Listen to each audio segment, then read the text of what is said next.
Samantala mga kapuso, 18 ang patay at halos 100 ang napaulat na sugatan sa panibagong airstrike na Israel sa Beirut sa Lebanon kagabi. Bahagi po ito ng nagpapatuloy na gantihan ng Israel at grupong Hezbollah. At kaugnay ng sitwasyon sa Lebanon, makakapanayan po natin sa Department of Migrant Workers Secretary Hans Leo Kakdak. Magandang umaga po sa inyo, Secretary. Si Mariz po ito. Live po tayo sa unang balita. Magandang umaga, Ms. Maris, at sa inyong mga tagapakinig, tagapanood. Secretary, kagabi nga po ay may panibago na namang airstrike sa Israel sa Lebanon. Ng Israel sa Lebanon. May mga kababayan po ba tayong kasama sa mga nasaktan dyan? Meron pa po ba tayong mga kababayan dun sa lugar na yon kung saan naganap yung airstrike?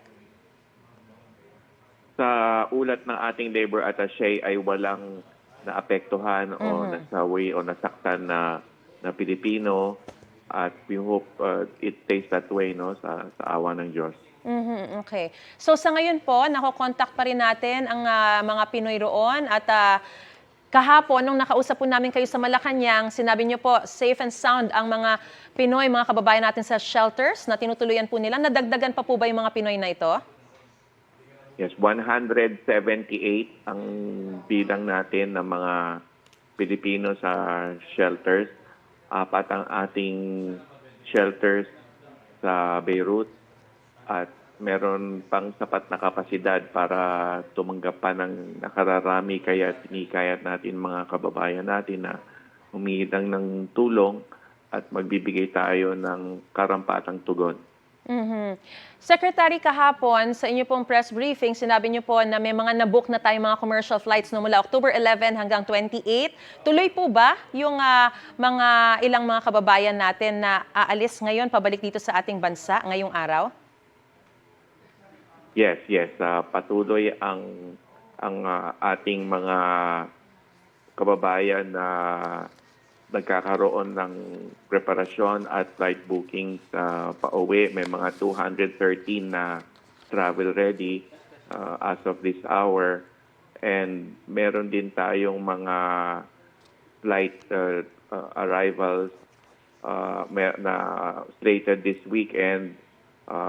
Kahapon ay ang nabanggit ko ay merong higit kumulang 11 nitong weekend. Ay madadagdagan pa yan ng higit kumulang mga siyam, no? So, mga 20 ang inaasahan natin this weekend. Alright, so hindi na po 11. May mga nakausap din po kasi kami na mga Pinoy na ayaw pa rin umuwi. Meron po bang utos si Pangulong Bongbong Marcos kapag ganyan po yung sitwasyon? Pagka ang sitwasyon ay ayaw nilang umuwi, ay patuloy namin silang hihikayatin gawa ng hindi humuhupa ang sitwasyon. Kitang-kita naman natin sa sarili natin mga mata, no, sa balita, no, na doon sa mismong Beirut ay halimbawa sa ating Migrant Workers Office ay natatanaw talaga yung mga pagsabog in and around Beirut. So merong tayong patuloy na paghihikayat. Yung nabanggit natin ay huwag sila mag-alala. Ang utos na ating Pangulo ay tulungan sila muli sa kanilang pagbabalik. Merong financial assistance na hinahandog ang pamahalaan at merong livelihood at employment facilitation at training, no, libreng training mula sa TESDA. Ang financial assistance ay 150,000 pesos. Yan ay sapat na 4 hanggang 6 na buwan na pantawid kahit papano habang sila hinahanda sa pangkabuhayan o di kaya empleyo.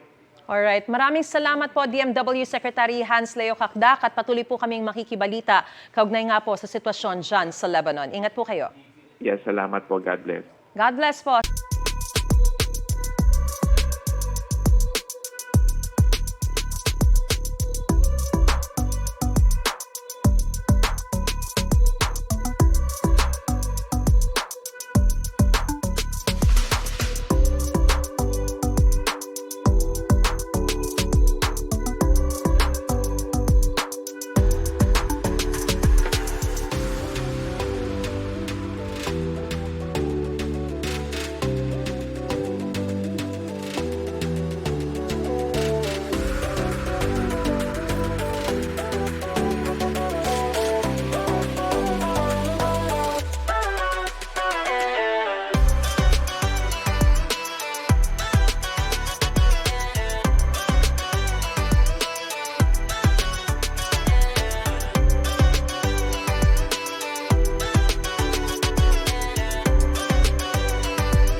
Mga kapuso, para una ka sa mga balita, mag-subscribe sa GMA Integrated News sa YouTube. Sa mga kapuso abroad, subaybayan niyo po kami sa GMA Pinoy TV at sa www.gmanews.tv.